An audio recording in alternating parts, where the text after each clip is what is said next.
Across America and around the world, once again you're listening to the Hour of the Time. I'm your host, William Cooper, for Swiss America Trading. Folks, there's one commodity in the world that you're going to have in the coming economic trauma in order to survive and protect what assets you've gained during your life. Now, most people instantly bring to mind several different kinds of investments. But I'm going to sort of clarify it for you right now. There's only one investment in the entire world that's recognized anywhere and everywhere that you could possibly find yourself.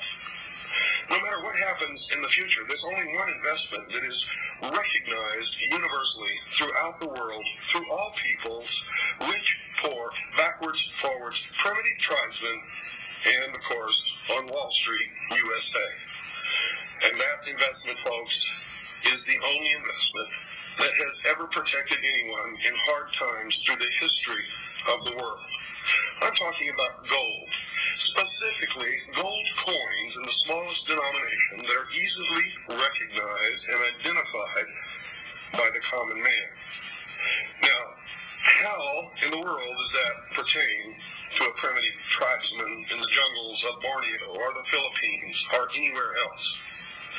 Well, you see, these people, no matter how primitive they may be, recognize a malleable metal, something that can be worked, something that can be made into jewelry, something that has intrinsic value of its own. It doesn't matter whether it's a coin or a lump of metal. We recommend coins simply because in the civilized world, people think. And when they think and you offer them a lump of gold bullion in trade for a loaf of bread, the thinking person is going to wonder if there might be a grain, a pebble, or a boulder of lead underneath a small coating of gold. But you don't have that problem, folks, with gold coins. Gold coins that are recognized. Silver is another metal that fits this bill, that's recognized by the common man. Now, during the hard times that we've been through, when WWCR burned to the ground, our sponsor, Swiss America Trading, stuck with us. They found us another station to broadcast on. And so we didn't miss a beat getting the truth out to the world. And I want you to stand behind them like they have stood solidly behind the hour of the time. I want you to call Swiss America Trading right now. Mention my name, William Cooper. Ask them for the free newsletter on protecting your future. Do it now, folks. Don't procrastinate. In hard times, it's too late to do something about protecting your assets. You won't have any. You can be assured of that. So call Swiss America Trading now, 1-800-289-2646. That's 1-800-289-2646. Do it now. It doesn't cost a penny. By protecting your assets, you are ensuring the future of this show, the Hour of the Time, and freedom for the world. Call 1-800-289-2646 and do it now. You'll be glad that you did. Tonight, folks, you'll notice the absence of our normal lead-in music.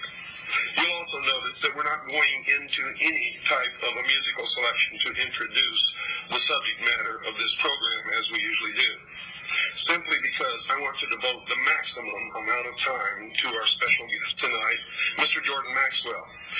Now, I never met Jordan Maxwell in my life until today. I don't really know him personally.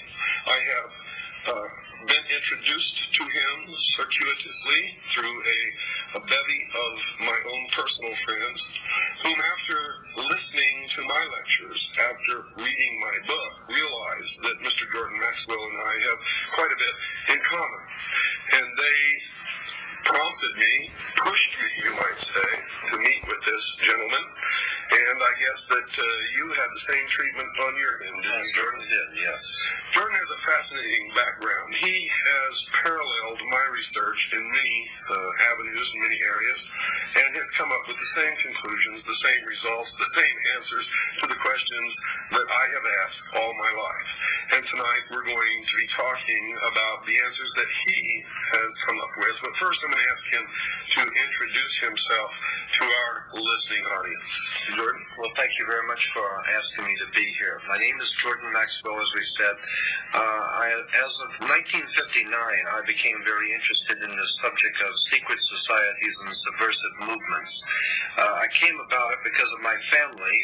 When I was very small, my mother's uncle worked in the Vatican Secretary of State's office as a civilian. And on occasions when he would come back to home to visit, back to this country, he would sit and talk for hours about the intrigue going on throughout the world, behind the scenes of religion and politics, and all the nefarious plans that are being fomented by governments and religion, and I became fascinated with this subject. Since then, I have, as I said, since 1959, I have really delved into the subject myself, and I find the more that you find out about the subject, the more you know how much you don't know, because it is an enormous subject that takes in not only the fraternal orders, the secret societies of Freemasonry, the occult societies going back into the most ancient world, going back to pre-Sumerian, and those symbols and emblems which were used in the ancient world are now even being used in our world, our modern-day world, and we don't even realize it. As a matter of fact, things like the oil companies, the automotive companies, the cigarette companies use symbols and emblems, and of course in government, national institutions, educational institutions. Our world is filled with symbols, and symbols are like the letters of the alphabet. If you put enough of them together, they spell a word, and you put a lot of them together, and they tell you a story. The story I am talking about is the secret societies and occult orders that go all the way back into the ancient world, and I believe, and it's my opinion, that they are still in operation today behind our major religions and major governmental agencies. The symbols and emblems you can see with your own eyes and do some research, and you'll find that they go back into the ancient world. Now, we like to talk about that there's a separation of church and state in America. The fact of the matter is no such separation exists. There is a very direct connection between the religious establishment in this country and the political establishment. And as you probably well know, has always been the case. All the way back to the pre-Sumerians, the king was always the mediator between God and man, as well as being head of the temple state. The pharaohs, of course, of Egypt perfected this so that they were both gods and mortals who were ruling the state. The Caesars picked up on this, of course, and it's come down through the ages. And even in our country of America today, we have a direct connection between church and state. And let me draw your attention to this, make you an example here. Churches, when you go into most churches, you will find that there are like 3 tiers high, and then the altar sits on the top tier. The same is true in a courtroom. You go into a courtroom and you'll see that the bench sits on 3 tiers high, and the 3 tiers high has been traced in the reference works of Freemasonry to the first 3 degrees of Freemasonry. That's correct. Yes, and so then you have the priest who comes out, the clergy who comes out with the long robe, and incidentally the reason why clergy always wear long robes is because it's a female garment, and it represents the feminine connection with God, and that's why clergy wear a long robe. It also has to do with when the clergy wears the long robe, the judge, when the judge comes out, he wears the same long black robe.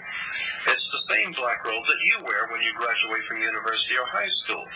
The black robe is a very important symbol. It has to do with a very ancient cult called the Saturnalia cult, going back into the ancient Semitic world, the worship of Saturn. Black was a color attributed to Saturn, and even today in Islam, in Mecca, in Saudi Arabia, you have this square of Mecca within the magic circle, or within the Masonic circle, and Mecca is black, and it's draped in a black robe. And so this is a world fraternity of secret societies that use the same symbols. But let me get back to the government, the courtroom, and the church. When you're sitting in a church, you of course are looking up onto the altar, and the priest is looking down on you. There is always a fence in the church, and then there's a gate, and only the priest can go through the gate to enter the altar. The same thing is true in a court. There is the fence and there's the gate, and only the attorneys can go through, and they're called the logos, and they go through and talk to the judge for you. And of course, the judge is sitting 3 tiers high, so he can look down on you, and you look up to him. The same symbols which are used in religion are used in political circles. And I am saying, it's my opinion, that what we have in America is a religio-political economic scheme based on a very ancient secret societies and fraternal orders. And until such time as we understand that concept, that things just don't happen. I mean, what was it? Franklin Roosevelt even said, anything that happens in politics, it was planned that way. And until such time as you understand that things are planned in politics and that there is a rhyme and a reason to things, we're never going to get to the bottom of this. A classic example of what I'm talking about is we here in this country, we hear politicians, the president and the local leaders saying that they can't seem to get a handle on the crime problem, the drug problem, all of the different problems that are facing us as a people, and they just can't seem to get a handle on these things. However, if you put a wrong comma on your income tax, they can get a hold on you. And if you go into the Amazon jungles, they'll follow you, and they will find you. And it may take a while, but they'll spend millions, and they will find you. And they will bring you back here, and they will deal with you in public to show the rest of the people that you can mess around with other people, but you don't mess with the money and the government, okay? So the point I'm making is that if they cannot seem to get a hold on crime, but they can get a hold on you, the question should be asked, how is it that a country 50 years ago, which was a lot less sophisticated, got a hold on Adolf Hitler, and he had a standing army all over the world. They can get a hold on the Soviet national economy and destroy peoples and nations all around the world. They can get a hold on anybody they want, except for the drug trade, except for the crime. And I'm saying that the crime and the drug trade in this country are purposely allowed to exist, and in certain cases even promoted.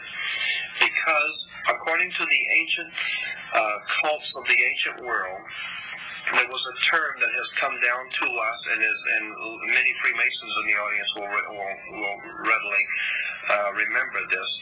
According to the ancient cults, there was something called ordo ad chaos in Latin, which meant order out of chaos. Right. So the idea was that if you can create enough chaos, that people will be sufficiently frightened and will give to you the power and the political power to bring back law and order. Now, there was a television comedy program many years ago called Get Smart. And when people tell you to get smart, it's implying that you're missing something here, all right? Get smart. You'll remember that on one side, in the TV show Get Smart, on one side was chaos, and the other side was control. And I'm saying that's exactly how you get control, by causing chaos. The idea is that if you're going to pull a scam on somebody, you're going to pick somebody's pocket or something, you always have a diversion. You do something to draw the person's attention while you're picking his pocket. If you're going to break out of a prison, you always have the gang fight down at the far end while the guys are crawling out the hole on the other end.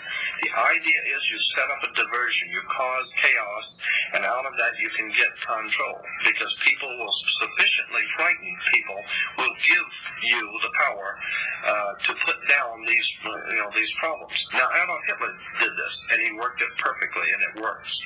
A lot of people have wondered, why is it that the German people would have ever allowed Hitler to do what he did? Hitler was elected to office because of the chaos that he was doing. He was causing the chaos.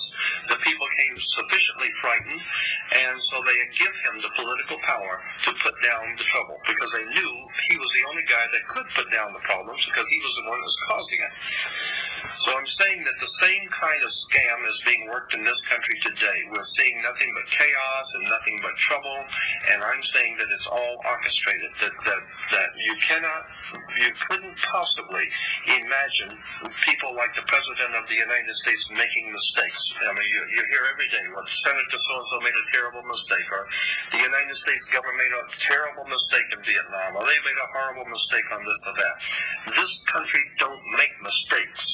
If they do something, they have a reason for doing it. They don't pay these people, these doctors and professional psychologists and this whole army of brains at the Vatican. I mean, well, that's a Freudian slip, probably in the Vatican too. But at the Pentagon.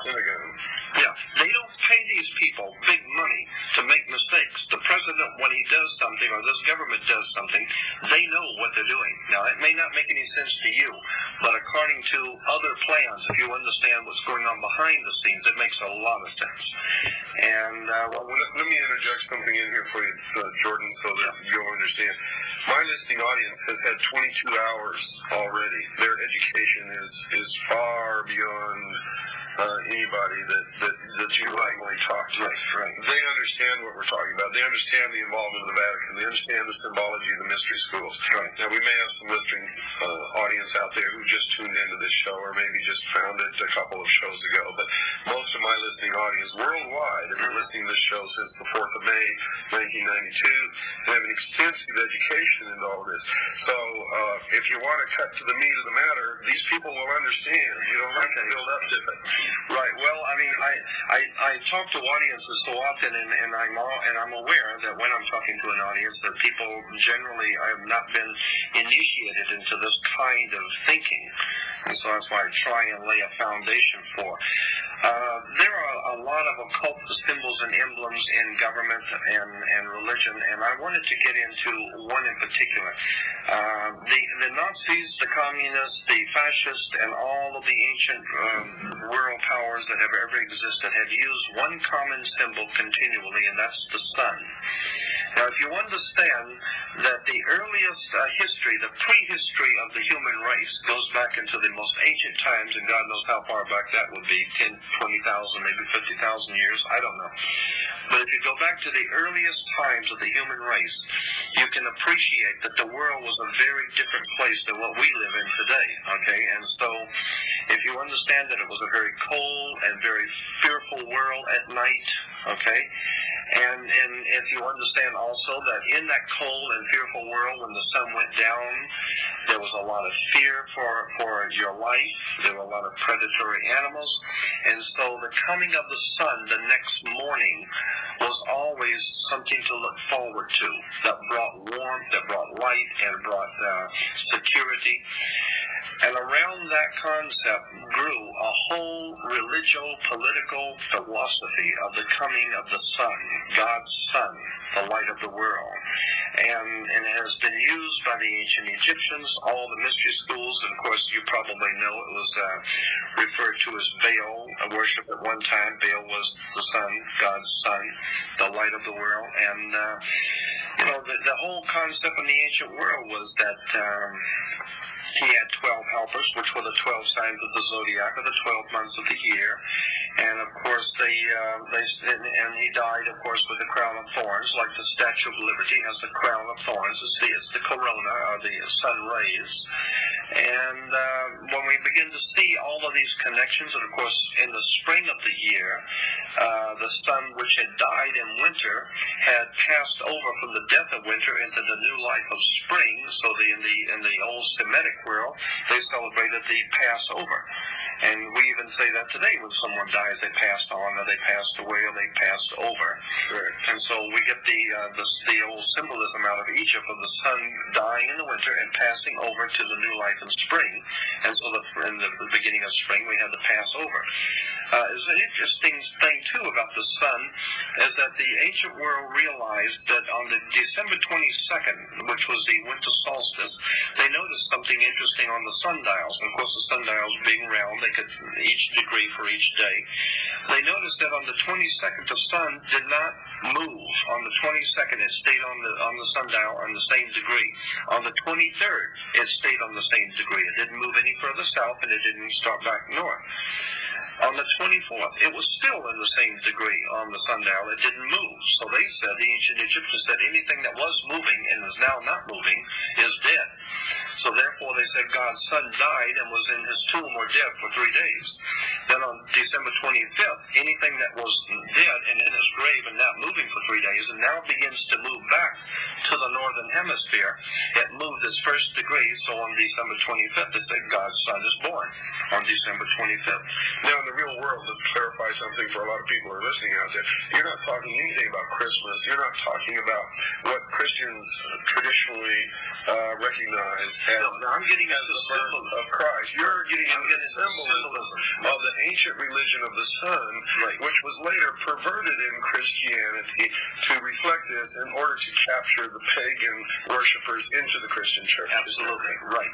Now, what I'm saying is that December the 25th is not Christ's birthday. No, not at all. No, it's the birthday of the Son. Right. And then, but then when you understand that this symbolism began to be, the ancient peoples understood that the sun was revolved, and it was a symbol of revolution. And today in America we have, or at least in the western part of the United States, we have an oil company called Union Oil. Union Oil has as a symbol a round orange globe with the 76, and of course the commercial says, get the spirit of 76. The orange globe is the sun, because the communists have always used the rising sun, if you recall, on the Soviet National Coat of Arms, is the rising sun that's bringing the dawn of a new day. And the symbology of 76 plugs into what's called 76, and the 13, 76 is 13. Right, in the order of the trapezoid, and if you figure out the formula of the ancient religion, which says, as above, so below, the creation of this country in 1776 was guaranteed to bring into the world the new man, the illumined man, 3 degrees of 6x, or 666. Right. And 8 is the number in the old Kabbalistic Freemasonry in Europe. 8 was the number of new beginnings. And the new beginnings, was 17 is 7 and 1, 8.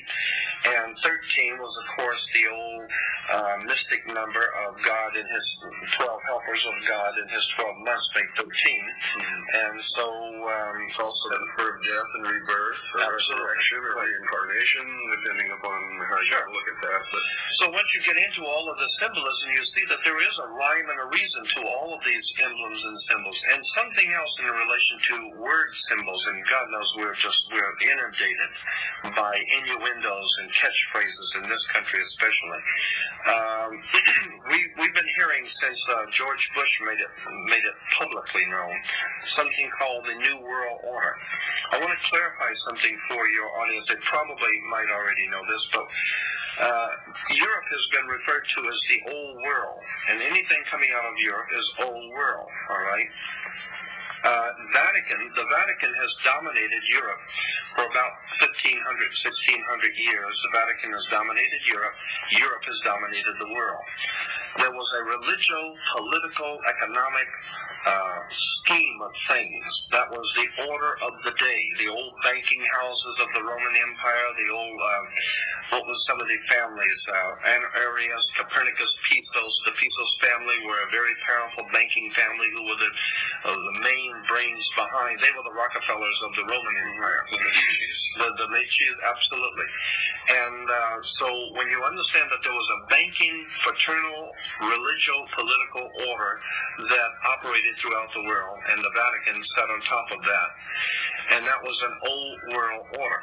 Now, with the coming of America, of course, America is referred to as the New World, and so what we have now is a New World Order. And that New World Order implies that there is a fraternal order operating throughout the world, operating out of America, that seeks to, it seeks to take the place of the old world order and bring a new order of the world. But you must understand that you cannot have a new order or a new building on the same site as an old building. So you've got to get rid of the old order first and bring in the new order. When you get into that, and I'm sorry, I've got a frog in my throat. That's okay. When you get into that, you get into the symbolism Steven Spielberg and George Lucas bring out about Indiana Jones and the Last Crusade. And of course, you can't understand the Last Crusade if you don't understand the First Crusade, right? Or the next Crusade. Or the next Crusade, which is the real Crusade, right? And then from there, you get the trilogy of Star Wars, and then the Empire Strikes Back. And, of course, New York is referred to as the Empire State. That's correct. All right? And so you get the Empire Strikes Back, and then, of course, you might know this, that in Freemasonry, there is a little ideologue or a little genie-like mystical character, supposedly in Freemasonry, that they said was their mediator between the gods and the Freemasons of the Knights Templars. And that little saint, or that little, what would I say, mediator, in the old Knights Templar tradition was a little short, monster with pointed ears, and his name was Yoda. And you go into the old Masonic literature and pictures, and you'll see pictures of Yoda, because he was a Jedi Knight. And if you understand the Jedi Knights, where it was connected to the old order of the knightshood of the Knights Templars.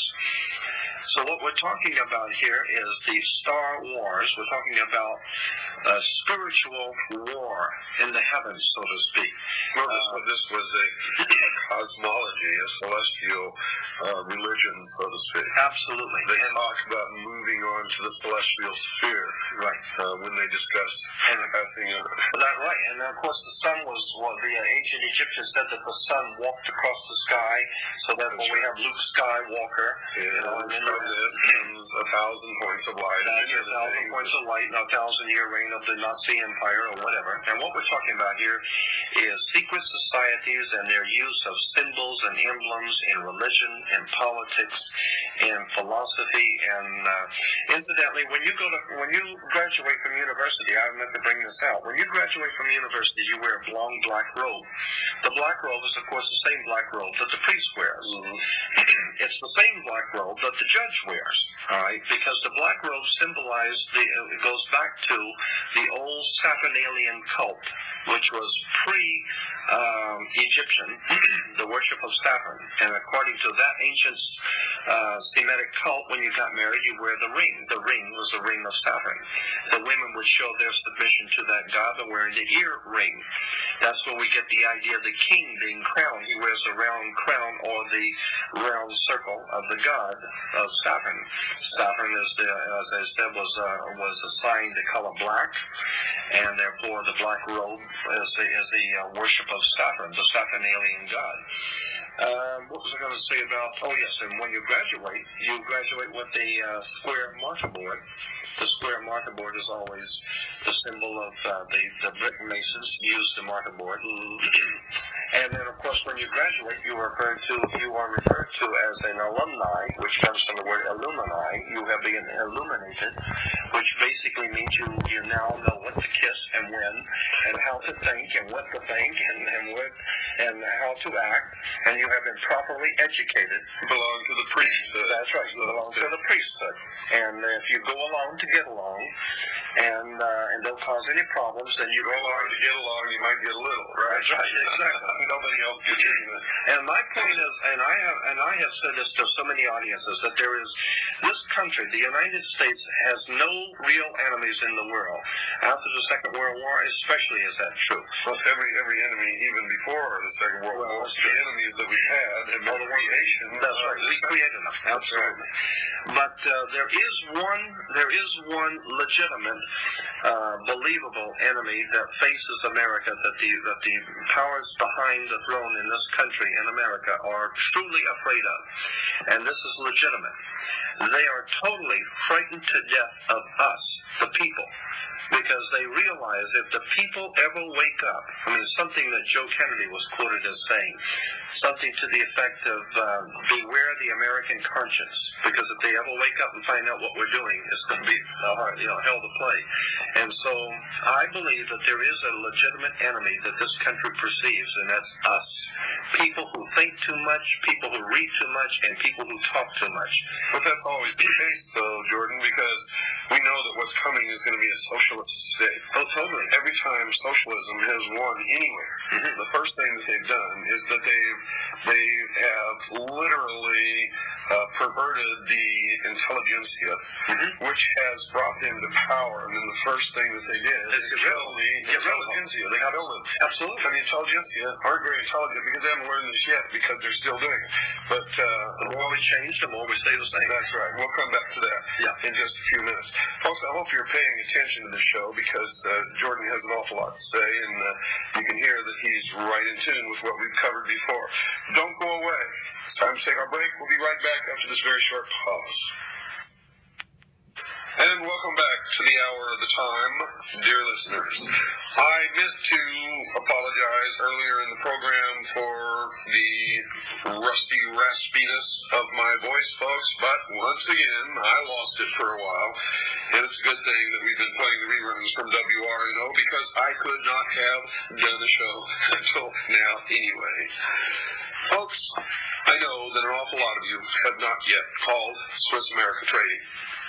Now, I know also that you look forward to this show every night, Monday through Friday, all around the world. I'm not just talking to Americans. I'm talking to every freedom-loving individual who lives on the face of this planet. And I hope you all understand why I concentrate on the preservation of the Constitution of the United States of America. But for those of you who don't understand that yet, it's because it's the only document ever written, penned by the hand and the mind of men in the history of the world, that has ever set man free on the face of this earth. No one ever existed in freedom before that document was written, except kings, queens, sultans, emirs, and emperors.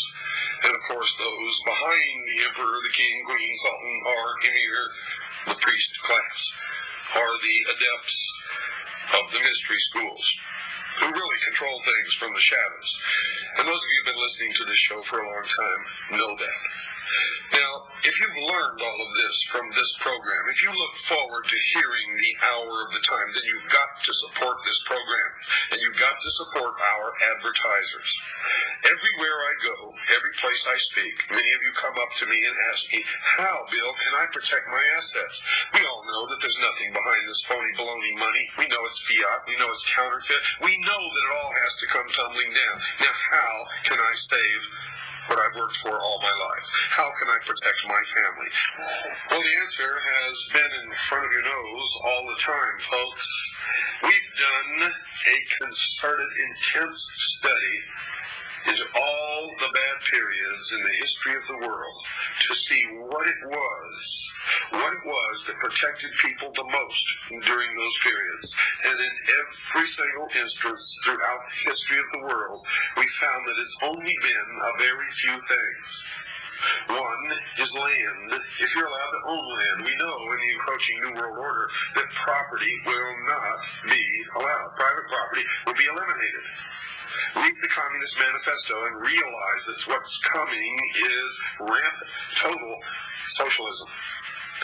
We know that number two has always been precious metals, usually throughout history in the form of gold and silver. Well, during this period of time, you have some other options also, one of them being platinum. Now, if this comes to pass, and I'm talking if now because nobody knows absolutely for certain, but we have predicted, we stand behind our prediction, that there's going to be a terrible economic trauma in our future. Now, there are indicators that tell us this. There are hard, cold facts that tell us this. Most of this we've revealed to you in past programs on the hour of the time, so I'm not going to go into that right now. But I will tell you this, folks, that gold and silver throughout the history of the world has been the only real, consistent, and positive investment that anyone has ever been able to make that has literally protected anyone's assets, property, wealth, the sweat of their labor for many years. You see, folks, today with 1 ounce of gold, you can buy the exact same number of loaves of bread that you could have bought 100 years ago with that same 1 ounce of gold. Now, if you have this gold or silver in small denomination coins, the smallest denomination that you can find, as a matter of fact, they're recognized literally by anyone, anywhere in the world. Everyone knows what they are. Even a primitive tribesman in the jungles of Borneo can look at a gold or silver coin and know that it has intrinsic value, worth. Now, the only other thing that I can tell you absolutely has value, but the value of that will disappear with age, of course, is food and clothing. There are some things in the coming trauma that will have value, and you should take a look at those too. Things that people are addicted to, such as coffee, chocolate, candy. Things that people absolutely need, such as Tampax, toilet paper, toothpaste, toothbrushes. I hope you get my drift, folks. But for the main conduit, for the preservation of wealth, for the preservation of your assets, remember gold and silver, and call our sponsor right now, Swiss American Trading. Don't wait. Do it now. 1-800-289-2646. Talk to the experts. Talk to the experts at Swiss American Trading. Mention my name, William Cooper. Ask for the free newsletter on protecting your future. Ask for the free book written by Mr. Figge. They will send these to you. It doesn't cost you a thing. It's an 800 number. Even a phone call doesn't cost you anything. What you're going to get in return in the mail, folks, you're going to be glad that you made the call.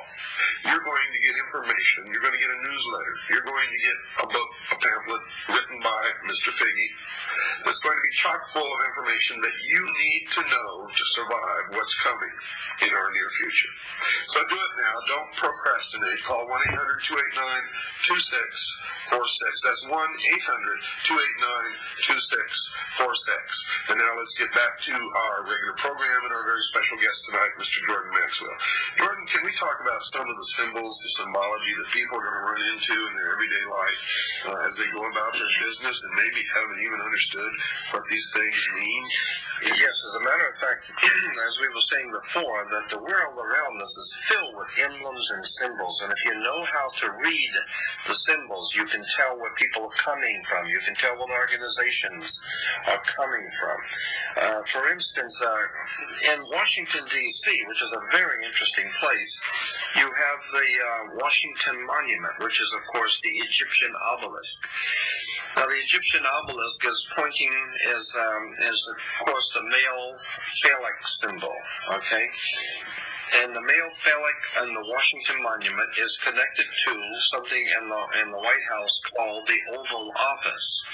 And when you understand the male phallic with the female Oval Office, you're talking about the coming of life. And that's the life of the nation. You have the Pentagon. The United States Pentagon comes from the five-pointed pentagram.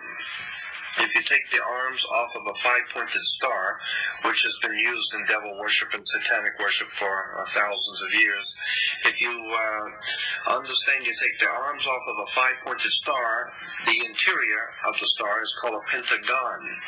And so we have a United States Pentagon, and of course the Pentagon is used by the Chrysler Corporation as their symbol, the Pentagon. Why? Because Chrysler was the company that was chosen to make the military hardware for the United States, and they had the contract, so that's why they still use the Pentagon as their symbol.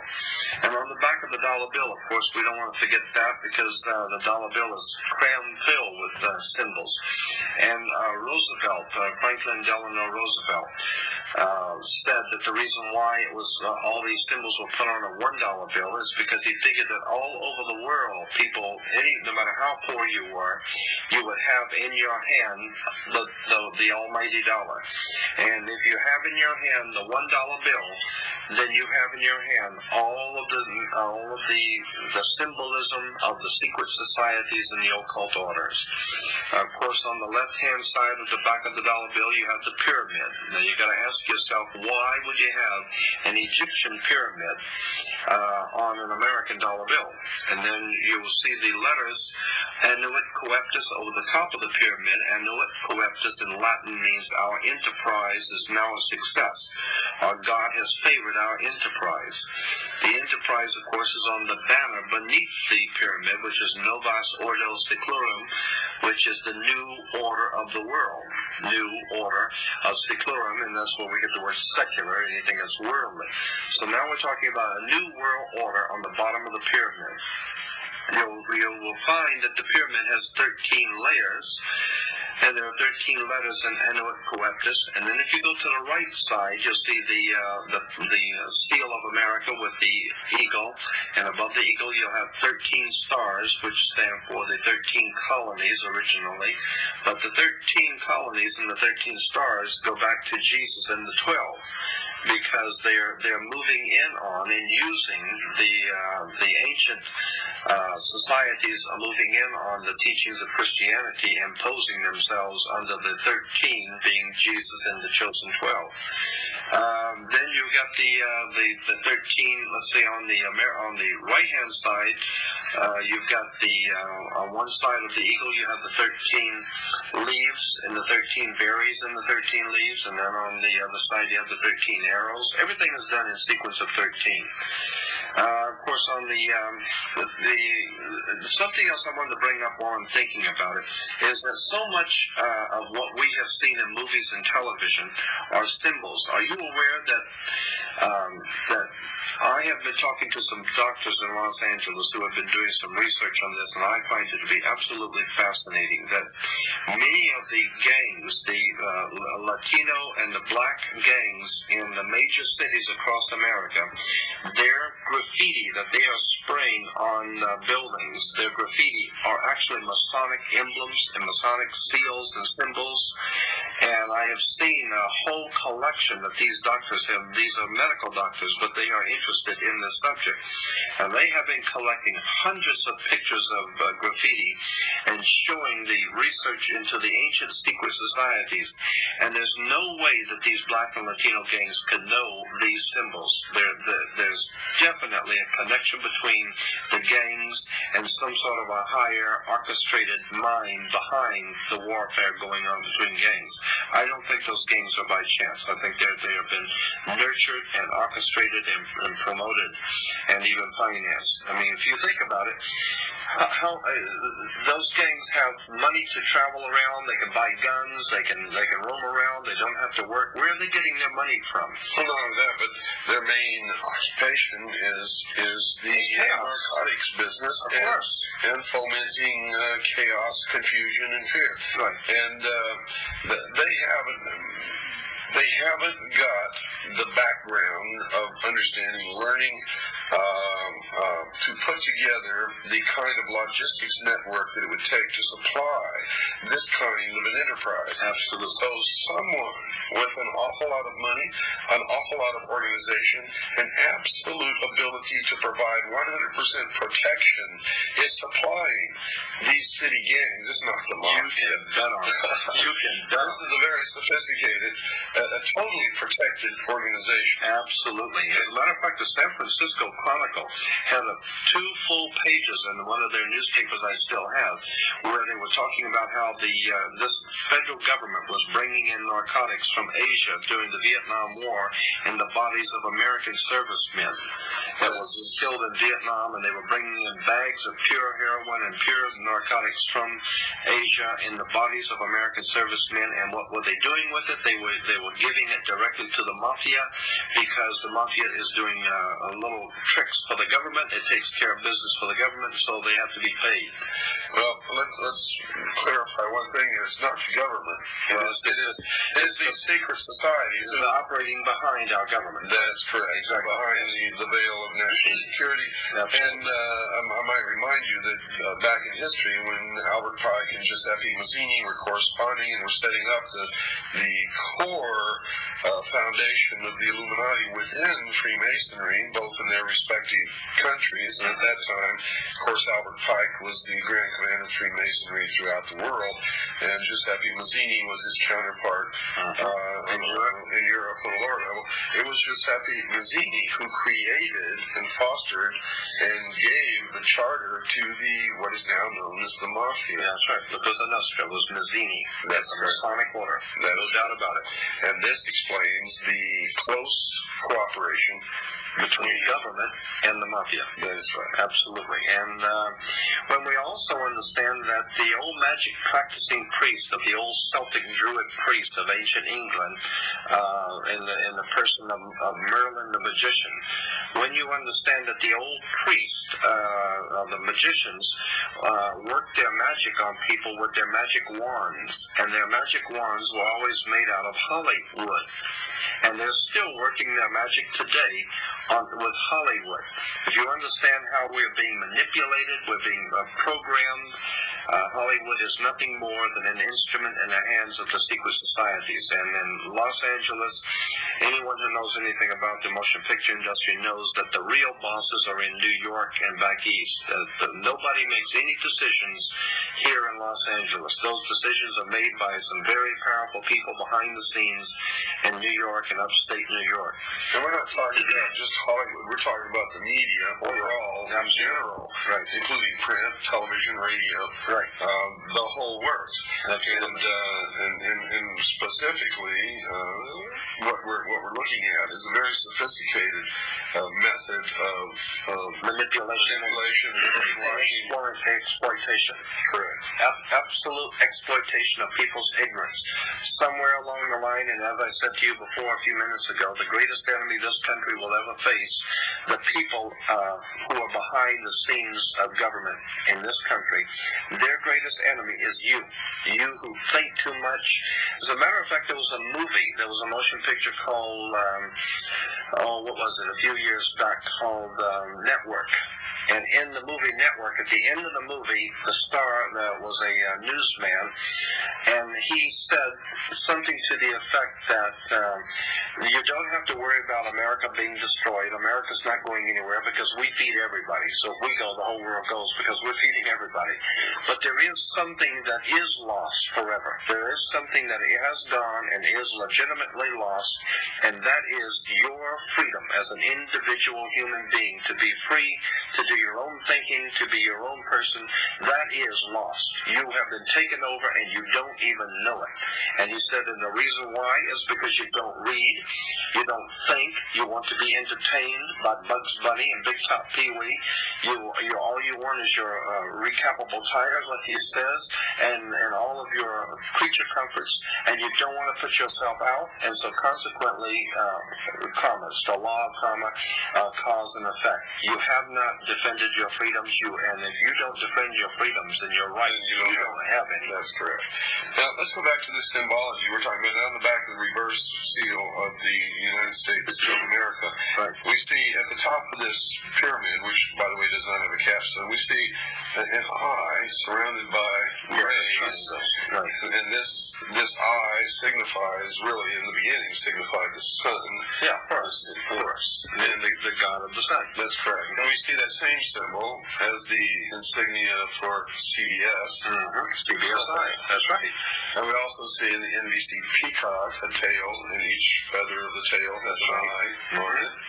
And we also see the symbol of one of the information computer networks, America Online, is the pyramid with the, again, all-seeing eye. We see the symbol of Prodigy, which is another computer information service, right, which has as its symbol the pentagram. And by the way, folks, there's been a lawsuit brought against Prodigy because it has been discovered that as you sign on to the Prodigy computer bulletin board database system built into the program that they send you so that you can sign on to the system and use it, is a method whereby they actually read the information on your personal hard drive, on your personal computer. And I don't know where that goes or what they do with it, but there has been a lawsuit that's been brought against Prodigy for they've been caught in the act, is what I'm trying to tell you. Yeah, right. And it's in court right now. We'll let you know how that's resolved and what happens. But I will tell you, if you're signing on to some of these national computer information database systems, there's a good chance that you're the one that's being You're the one that is being computerized, probed for information, while you think that you're probing them for information. It's actually the other way around, and it's set up intentionally that way. I had an interesting conversation with a very high-ranking rabbi in America about 3 or 4 years ago, and he had written a book, and I was very interested in it, about symbolism, or occult symbolism in America. And some of the interesting things he brought out was the movie Frankenstein. If you break the word down, Frankenstein, and it goes back to Jacob Frank, and Jacob Frank in Europe was one of the leading members of the Illuminati in Europe. And the idea was that in the old movie, Boris Karloff comes out and tells you, in the old original 1933 movie of Frankenstein, he comes out and says that this is a story about a old mad scientist at Bavarian University of Ingolstadt, and he has put together all of these nefarious pieces and created a monster, and that's what Frankenstein meant. And the rabbi was bringing out that all this story of Frankenstein is that the Bavarian professor Adam Weishaupt had put together a Frankenstein monster to frighten the world. And what he did is he used different people and put them together, the different pieces, into a monster. And so Hollywood has known these stories. Hollywood is totally aware of all of these symbolism that's behind these stories. And so I'm saying there's no way we are going to remain a free people without facing the facts that it's an educated electorate. We love to go around talking about how we have the right to elect. Boy, in America, we have the right to elect, but we don't have the right to select. That's what the problem is. So without education, without knowledge and understanding, which comes from many hours of study and listening and understanding and researching on your own, we're not going to remain a free people. And that's really the key, is not to believe anything that you hear from anyone, including me, including you, absolutely, including your own mother. People have got to learn to start digging up and researching and all studying. of this on their own. Absolutely. And then you will make it your own. Then you will finally see how we have been had as a people. And believe me, we are in serious trouble because the secret societies, even the Masonic orders today, when I have asked these Freemasons, who is it that is actually running your organization, they will tell you that they have a name for them. They call the hidden masters. The hidden supervisors. The hidden masters. And it's always 9. Right. And that goes back to the legend of the beginning of the Order of the Rose and Cross, and Hiram Abiff, and the whole works, all the way back into history, that there is a round table of 9 somewhere who is guiding all the machinations of the secret societies leading to a one-world government. Now, I don't know if these 9 people really exist. It doesn't matter. What we do know, it doesn't matter. But what we do know is that it is organized, it is orchestrated, and there is a method to the madness. And it may not make any sense to you because that's where you don't know what's going on. But if you were in the inner sanctums of these criminals as they're planning their criminology throughout the world and their bloodshed, if you were a fly on the wall meeting with these criminals, then you would see that the things which are happening in the world make sense. That's correct. And also, one of the methods that they manipulate us is to turn us against each other. Absolutely. Racism is a form of this. Yes.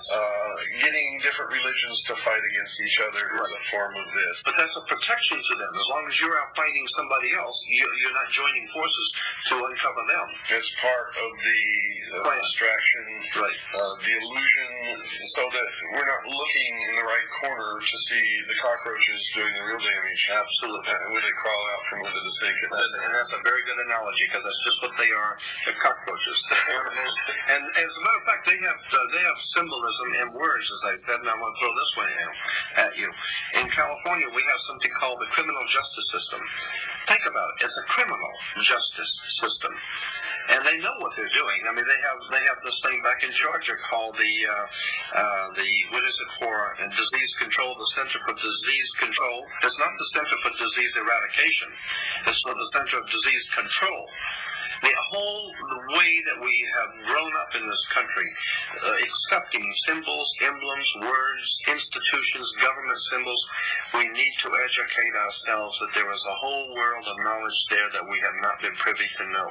Well, their concept of us, meaning the normal, everyday, and I consider myself to be in that category. Right. I'm just like everybody else out there. Probably if I'd never been a member of the Office of Naval Intelligence, I would never have caught on to any of this and would not be doing what I'm doing right now. So I'm no different than the average listener out there. It's just that one day I woke up, looked myself in the mirror, and said, Bill, you've been stupid for all of your life. I'm not going to be stupid anymore. Right. Now I've got to do something smart. I've got to wise up. And that's really the only thing that separates me from most other people. So, but their concept of us is that we're like animals, like cattle, that we don't have any intelligence. Precisely. That's why they say that our offspring are kids.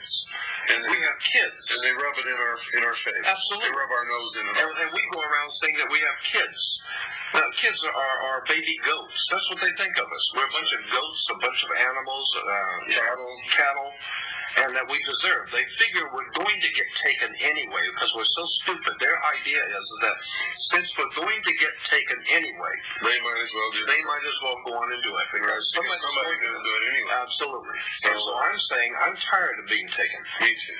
And I want to wake the people up around the world to the fact that there is a method to the madness.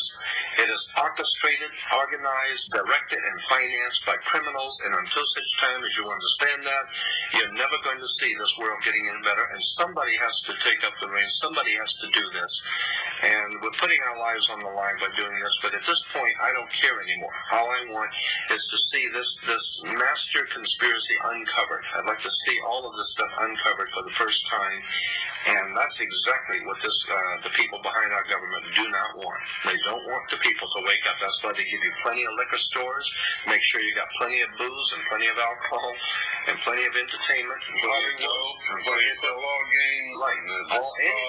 This is all the concept of the old Roman circus. That's it. When the emperor didn't want you to see what he was doing, he would give you bread and circuses, entertainment. That's right. Wine and on your way out.